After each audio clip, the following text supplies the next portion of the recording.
My name is Aranza Jimena Rodriguez. I'm 29 years old. I come from Mexico City.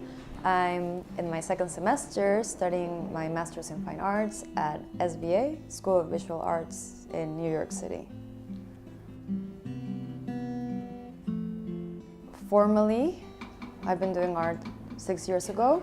6 years ago is when I decided to leave my day job and decided to jump into the art world. I'm a seeker. I'm all the time trying to evolve. I have always been drawn to repetition. Repeating the same thing changes it. It explores it. Repetition shows a thing is actually many different things. In my early work, I explored this with variations on fractals, both in the free-form patterns themselves and in applying them to every imaginable medium, each time finding a new expression of itself. My current work takes this much further, outside the frame, to far more personal and challenging territory. I am exploring performance art with the conversations and the observations following them, finding answers that are often more questions that I keep exploring in my next attempt. I find inspiration with other female performance artists who have asked similar questions and helped me see new perspectives. As Linda Montano used her role adoption to explore spiritual transformation, I am exploring a female deity called Green Terra. As Cindy Sherman turned the camera on herself in order to question identity and her plugged-in culture, I am exploring our social identity culture with my Selfie project, where I walk around with tattoos of myself. Andrea Fraser, with her serious institutional critiques presented with humor, has given me various insights into my character Delamer Ituarte, where I try to find art in industrial objects or trash in an attempt to show that art could be anywhere. Green Terra is an exploration into spirituality 100%. It's a research into abstract forms and really deep teachings into something bigger than us. As I mentioned before, Terra is pure aspiration. From the three characters, she has the most provocative costume, like all dressed in green, of course. The one who drives more attention, but curiously, I can say that is the less rehearsed one. When I'm being Terra, I'm being my true self, magnified in power. It's a character that is 100% true, but the hardest one to accomplish because Terra is a constant meditation. The strongest experience that I have had as Terra was when a man encountered me and he kneeled and he started talking to me as if I was Terra. He said, "I have been reciting your mantra 17 years. You've been so good to me." That act affected my performance completely in a very positive way. It made me realize the positive effects and the power that this performance has, which truly is not a performance at all. Terra is an active meditation and an invitation to pure dialogue. Selfie project, it's self-awareness, it's narcissism. We all have it. So that exploration also into our narcissism makes us know ourselves from somewhere else. Like Green Terra, you're analyzing your mind. Selfie project, I'm analyzing my persona. Another way to look at my three characters is using Freud's ID, ego, and superego. Superego being Terra, ego being Delamer, and ID being the Selfie project.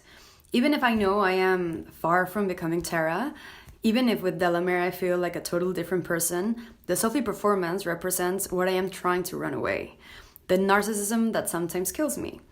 When I am covered in selfies of myself, I encounter two feelings. Sometimes I feel beautiful because the costume is aesthetically interesting and I get those reactions. But on the other hand, I personally don't like people that are full of themselves. And I have to accept I am that sometimes. Sometimes I feel a little bit disgusting when I feel that way about myself. And curiously, that was the first reaction I got from a man the first time I went out with the selfies in Art Basel. He passed next to me, talking to himself, but making it in a way that I heard, and he said, "That's disgusting." Although this performance is the totally opposite side of what is Green Terra, the similarity is that they intend the same. Invite people to ask themselves questions. It's an invitation to look towards ourselves and dive in. My Terra and Delamer performance are supposed to be done in the street, in venues separated from the art world, but the Selfie performance is intended for art fairs particularly, where I intend to walk around as a piece of art. Does that sound like I have my head up my ass? Well, that's the whole idea of the project. Narcissism, right? When I'm walking around with selfies on the street, people just think I'm a girl with too much ink. So the purpose of the Selfie project is in art fairs. Exactly because of that. I don't want to look like a normal chick that you can see every day in the subway. And Delamer, well, I really don't see myself as her at all. Like, I created the character reading, studying, like really thinking what she was gonna say, like getting like all this like punctuous words. So she's an intellectual. I mean, she knows what she's talking about, right? I mean, in a way. Hello, my name is Delamer Ituarte, and I represent this anonymous artist that he just brought this amazing group of work to the streets of Chelsea, New York.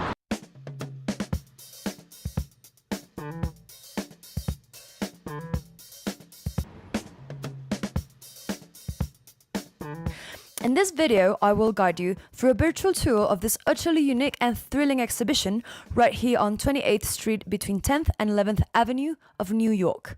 In a tribute to the eternal idea that art is everywhere, he has turned the street itself into a gallery and inserted objects that could be passed by as industrial elements, found objects or mistakes of paint or design, or even trash, but each have an inherent beauty, and in fact have deep meaning to him as an artist.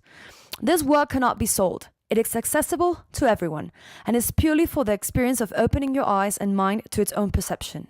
He has been doing it in different parts of the world, and finally, we have it here in the center of the art world in Chelsea.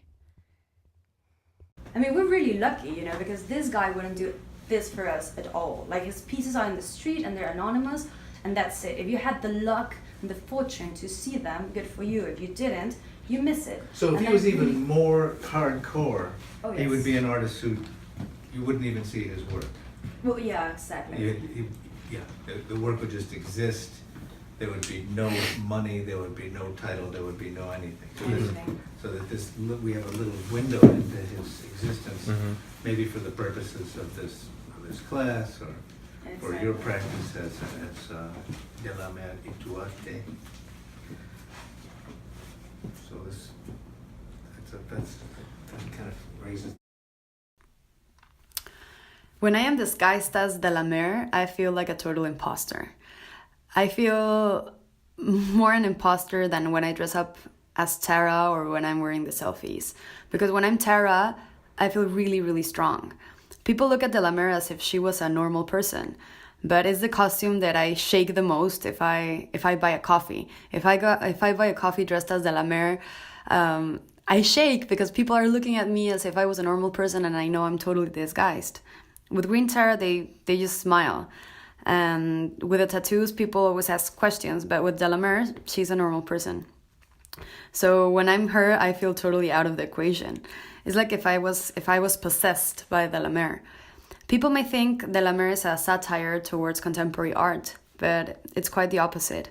It's an invitation to look at art with other eyes. Delamer creates art from nowhere, using this anonymous artist as an excuse. Since I started doing Delamer, my experience walking down the streets has changed completely. So imagine what is for me walking into a museum where the objects are actually art. Delamer is an invitation for pure interpretation. The way you interpret things is the way you see the world. So imagine being able to see art in everything.